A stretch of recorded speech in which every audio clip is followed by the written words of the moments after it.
Hey, how's it going? I'm Cynthia Frelund. Welcome to our last episode. This is really sad, Max. Can you believe it? I mean, we already made it. This is GAMIFIED. We're in partnership with FIFA World Cup AI League, and we're going to bring you some analytics and different ways to look at the World Cup matches to help you predict games. And I guess now it's just game singular because there's a consolation match, but I don't know if this will be out in time for that. But just one less. Anyways, I'm joined today by my dear friend, Max Bretos, the host of the Soccer OG simulcast, and it's on podcasts and podcasters. It's on podcast platforms, and they're available on YouTube as well under Max Bretos, his full name, voice of LAFC, formerly of ESPN and Fox Soccer. My dear friend, I'm a little sick. I'm sorry. So, it's a little loopy here. We're gonna make it fun though.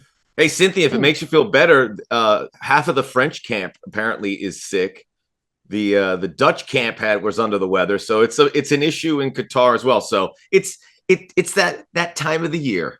I guess I'm just being like super appropriate, right? It's like very appropriate. The French get sick, the Dutch get sick, Cynthia gets. It's like. Do you think it's like empathy sickness, right? Yeah. Like, well, I think it's you going above and beyond to get into the World Cup experience to give us an idea of what some of these teams are going. But it's a phenomenon that's going. I remember our first show, I was feeling a little bit under the weather, but I hope that's why my picks were a little bit off kilter. I mean, you seem to be right on target with Argentina. I did, but then I pivoted, and my final was Spain. I shouldn't even say it over the air. I will get demolished. I had Spain, Denmark in the final, which we just don't even remember anymore. I don't remember. Strike that from the record.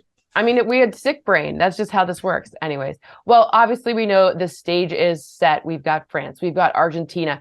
Each team, each country looking for their third World Cup victory overall. 2018, obviously France. 1998, France. It is 76 and 84 that 70, are the two. 78 and 86. Yep, got inverted those numbers. It's been a minute for Argentina. But it's actually kind of I like the symmetry that it's gonna be the third time for each, or it could be the third time for each one. I also like that, two teammates on the same team in Paris, of course, they're playing against each other. They find themselves on opposite times, but both of them lead the tournament with the most goals scored, with 5 apiece. Kylian Mbappe, of course, and then, Lionel Messi, that guy who's just making history with his 26th World Cup appearance, the most ever for a male in a World Cup tournament. Like all these, 35 years old. He's the grandpa, which is hilarious because it's younger than both of us, but whatever. And, it's very funny against Mbappe. He doesn't look like a grandpa out there, I'll tell you that. No, he looks amazing. And and finally, the models come around now with the sickness to France. My model does pick Argentina. It's crazy. Well, excuse me.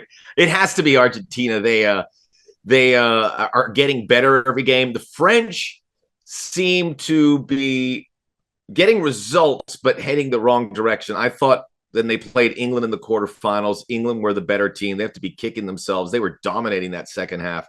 And even against Morocco, and I'm not the only one who said this, but everyone's like, whoa, Morocco has a shot here. In the second half, they were getting opportunity after opportunity, and it was surprising. I think a lot of people expected after France scored that early goal, they would separate it. So all the momentum on Argentina, but it's one game, and what we've seen in this World Cup, weird bounces, and both Argentina and France have benefited from that against underdogs, certainly in the semifinals. Croatia was pushing Argentina, then this ball over the top, bounces over a Croatian defender. Argentina takes the lead, and there it is. But this is, to your point, a really compelling final. You have really France has to be considered the world power right now because they won it in 98. They made a final in 06. They won it in 2018. They made a final here. Brazil, Germany, Italy, all the heavyweights who have won 3 World Cups more cannot compete with that. France is the gold standard. Argentina was the gold standard. They made a final in 2014, but they've sputtered here, and now they're back here in 2022, and this would be an amazing story to say that they've arrived. And I love the fact that it's Europe versus the Americas as well. That is, you put it all in the pot. It's a really good final, and it should be pleasing on the eyes for us neutrals. Because do you have a rooting interest here? I try not to have, because then I enjoy the games a lot more. I think I think it's probably the same for you, but like working in sports for so long, like LAFC, obviously, you have a rooting interest there. But unless they're paying me, I just want a good game, like or unless it's my Argentina, France, country. we are here. If you want to send a Venmo, That's right. we will put on a jersey and a scarf, and we will support you. Exactly. It's funny though. I look at this game, and you talked about it a little bit with the England game, and you talk about like shots on goal and defense and who has an advantage, and that's actually where my models like Argentina in their defense being so strong, because we've seen France have some like interesting it was like England had like what I think it was 8 shots on target, and they scored 1 goal in the game. Like, so it's kind of I'm not going to call it luck. I'm just going to say, like the number of times you shoot on target, like usually you get a higher percentage of those ending up in the net. The expected goal philosophy, but France have adapted. I was surprised in the Morocco game when it started. Morocco has almost prided themselves in having very little possession and doing the most. I think in the quarterfinal game against Portugal, they had 26% possession, and they've been hovering around 30%. They had 62% possession against France. The reason that happens is France says, we don't want the ball either. Right. You can have the ball. And then Morocco's like, oh, what do we do with this thing? And then France kind of lured them in. I don't know if France does that with Argentina. I would imagine this has been a really unique World Cup in the idea that teams are proving you don't need a lot of possession to be successful. Argentina have done the same thing to a lesser degree than France has. But I think when they drop that ball at midfield, I think both these teams are going to be looking and saying, all right, do we want to possess a lot? Do we want to it's like a fight. Someone's punching you, you wait for like Muhammad Ali, rope-a-dope, and then you counter punch. So I think this is going to be a real counter punchers game. And then mistakes are going to be huge. And obviously the performance of the key players, and probably more so, because we mentioned Messi and Mbappe, more so the supporting cast. I wanted to mention this about Lionel Messi, and people are going, he had a great World Cup in 2014. They got to the final. He's having a great World Cup. He had an okay World Cup. I know people will probably jump out of their chair in 2014. He was okay. Argentina won games 1-0. Here, he is instrumental in everything they do. And obviously, a lot of his goals are penalties, but he assisted that 3rd goal against Croatia. He hit a couple long-range bombs. This is a much better Messi than we saw in 2014, and maybe that's what puts him over the top. Yeah, I think the opportunity for Messi to score on a PK is a strong one, because we've seen good money. I mean, that seems like one of the easier and more likely things to happen, in one of the safer bets, if you will, in this situation, because we've seen teams just like they have to penalty. This is the only way to stop him, right? Is to do something that would potentially, try to get away with it, right? Like I love a good get away with it moment, but it doesn't happen. And he's hitting his penalties. I mean, he's not the greatest penalty taker statistically. He's famously missed some big penalties, but he has been perfect here, including hitting 2 in the game against the Netherlands. Yeah, it's kind of wild. So when I'm looking at this game and I'm looking at, okay, first of all, it's a really good game, but that aside, second of all, I guess it's like, well, which one of the key role, not role even, but like not Messi and not Mbappe. Okay, who's the most impactful one there? Like if France were to win, then who would step up? I think what both these teams have enjoyed is they have gotten production out of their number 9, their center forward. And Argentina, that has always been their Achilles heel in World Cups. Who do you play alongside Messi? They've had some big names, Paulo Dybala, they've had Kun Agüero, they have had Gonzalo Higuain, and they've not been able to match what Messi has done. Well, they have a guy in Julian Alvarez who has seized an opportunity and has scored. He started the last 4 games, he scored 4 goals.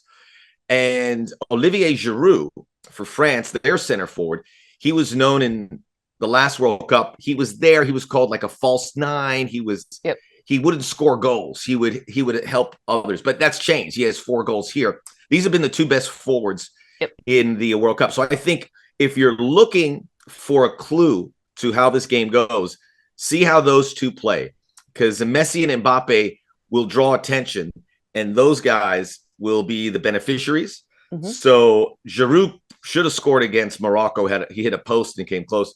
Alvarez has been out of this world. I mean, that great run by Messi, which is now going to be seen over and over. It's going to be one of the most viewed plays in World Cup history. Alvarez was the guy who tapped it in. So that is, to me, that's the key. I mean, maybe that's the easy answer, but it's unique because neither team has had a center forward that has scored. Giroud's the all-time leading scorer in France, so it's a bit deceptive. But in World Cups 4 years ago, it was others who scored. But he's got the scoring burden, not the burden, but he's had the scoring responsibility, and has Alvarez. One of those guys I'm pretty sure are going to score on Sunday. Whoever does probably determines who wins the cup. Love it. Who has the goalkeeping advantage? Both really good goalkeepers. I know. Emi Martinez for Argentina has got this attitude about him, which is really that edge kind of gives me a little more comfort of Argentina. He's faced a penalty shootout and he was successful. Yes. Very good against the Dutch. He has a great track record on penalties if that game goes. I feel that Hugo Lloris has always been undervalued and underappreciated. He made some nice plays against Morocco. There was that bicycle kick that he got over and kind of pushed against the post. So two very good goalkeepers, two goalkeepers worthy of playing the final. But something tells me Emi Martinez, or Dibu Martinez as he's called, has a slight edge. And I think that's a great place to take it, Cynthia, because the goalkeepers have been instrumental. I would also add that Martinez hasn't faced as many shots. He didn't face anything against Croatia. Right. His defense was remarkable in front of him. Lloris, a little busier, and has been able to answer the call. Yeah, I mean, it's interesting because when I look at it, like trying to model this all out, right? And this year has been weird. This World Cup is weird because the scoring isn't that much different, but the set pieces there's way fewer. That's not good English, but there's a lot less set pieces. There has, right. Pieces. So it's just been an interesting thing because it's like, well, then what happens with that is that, if there's the defense, the goalkeeper, the defense then, like for a certain team like Argentina, the defense then becomes more. Not to say the goalkeeper isn't important, but the defense then becomes more important, more valuable than the goal, not more in general, like, ratchet it up and down. So it's been interesting to see that. So France's lack of having as strong of a defense as Argentina, even though in my models, the French goalie is slightly better, just faced more opportunities to stop the ball and has showed me more like from in this tournament, but their defense as a whole is less strong, which means advantage Argentina just in general. And I think the set piece element is important here to see if we get them in the final, because I think both teams will be looking for that because they're good in those circumstances. Obviously, Lionel Messi takes set pieces. That's the best in the world. Right. France has Antoine Griezmann, who's been pretty good on corner kicks, I got to say. Yes, he has. And if he gets some set piece opportunities, he's going to be dangerous. So that is, I'm sure both teams and coaches in training are saying, do not give cheap fouls here in the attacking third. Certainly not that close to goal, because we'll get punished if you do. Right. Yeah. It's just so interesting, right? Just because I don't know, that was just like a note overall of like what the trends have been. That's opportunity. It's not necessarily like it's strategy, of course, but it's a note on opportunity. Okay. So you have Argentina, right? After poo-pooing them all the way, I'm going full Argentina, which part of me, I want to see it, not just because of Messi, but because I know that country, they're so attached to their team, and to see them have this, it would be remarkable. The fans have been amazing, both in Qatar and back home. There was this stat I saw that Argentina has sold out of plane tickets to Qatar, and if the last one went for $8,000, and there's not a lot of Argentines that are in that top tax bracket. I mean, it's a country that's financially in a lot of strife, but this is so important that they do it. But I'd like to see that. But I just think Argentina, I think, have managed this tournament so well, losing their first game. A lot of credit to their coaches who were brave to make the changes after the first two games where things didn't look great. Yep. Bringing in Julian Alvarez, bringing in Enzo Fernandez, changing the wide players. That's a coach who knows his players. So that's obviously a big plus. Although Didier Deschamps for the French, who's been there, he's been there for like 10 years, 9 years. You can't underestimate what he has done. No, I love Didier Deschamps. Like I love saying his name too. It's so fun. Didier Deschamps. Deschamps. Every day I would like. Yeah. Both these guys were ballers too. They both played for their country. Didier Deschamps won a World Cup for France. Lionel Scaloni, I don't think he won one, but I think he was in those teams. He didn't. He was in the 90s, but that was those Argentina teams were very tough to crack back then. Star-studded. For sure. Both countries amazing. It's going to be a good game. What's your final predicted score? Well, you always go with I'm going with the very typical. I've been doing a lot of 1-0s, but stay away because if someone scores a goal, your prediction gets shot early on. Right. So I'm going with the safest pick, 2-1. 2-1. I'm going to Argentina, but this could see some extra time. It's going to be a real chess match, and I think for soccer fans, they're going to really appreciate that to see how the reaction, the counter reaction to every play is going to be. It's amazing. All it's come down to this 2 hours. Maybe 2 hours and a half. We'll see. Love it. So when I do it, it's to round, right? So 2-1 is my most likely score, but I have 2.1 to 1.4. So a little bit higher scoring, maybe even than that. So just, in general, it can never come out to an even. I can't make things easy. Finals are usually hard to watch. Finals are a grind. But with France 4 years ago, it was 6 goals against Croatia. So hopefully we'll see a little more dynamic game. But set the bar low because it could be hard to watch, but then you could be pleasantly surprised. I think we will be pleasantly surprised. I love it. And that's a place I was pleasantly surprised to get to hang out with you, my friend. It's so great. Thank you so much for joining me for this. It was so much fun. Again, you can predict. I'm going to miss these. I know. We'll have to just see you in person then instead. That'll just we'll do it. Let's do it for the Women's World Cup. Done. Next year. I love it. Well, follow us both on Twitter, C Frelund, Max Bretos, if Twitter still exists by the time this, you never know. You never know what's going to happen with the world here, but predict. I want to check if I was blocked. Right? Predict against us for this last game. Remember, FIFA World Cup AI League.com. That's where you can predict against us. I'm Cynthia Frelund. He's Max Bretos. Those are our names on there in real life. They're also our names on FIFA World Cup AI League.com. Thank you so much for joining us for all of these episodes. We really appreciate it. We hope you had as much fun as we did. And we'll hopefully, stay in touch with us, and we'll see you when the Women's World Cup comes around.